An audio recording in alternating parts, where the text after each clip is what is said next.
tanggal 28 Oktober, bangsa Indonesia memperingati Hari Sumpah Pemuda, di mana pada tanggal 28 Oktober 1928, generasi muda mendeklarasikan diri dalam satu tanah air Indonesia, satu bangsa Indonesia dan satu bahasa Indonesia. Seperti yang diutarakan Aditya Kurniawan, salah satu duta anti narkoba SMA Negeri 18 Palembang, memaknai Sumpah Pemuda dengan ikut mensosialisasikan tentang menjauhi narkotika, dan ia juga menambahkan, sebagai seorang pemuda harus memiliki jiwa yang sangat dalam, akan membela bangsa dan negara agar tidak mudah dipecah belah oleh bangsa lain. Generasi muda diminta untuk terus memegang kemurnian Sumpah Pemuda sebagai alat pemersatu bangsa.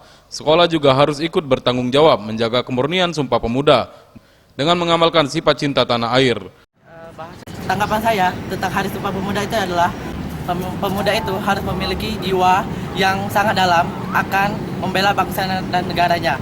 Oleh sebab itu, marilah kita menjaga negara kita agar kita tidak mudah dipecah belahkan oleh negara lain. Saya sebagai duta anti narkoba bertujuan untuk bisa menghimbau kepada seluruh remaja yang sekarang agar kita menjauhi narkoba. Karena kenapa?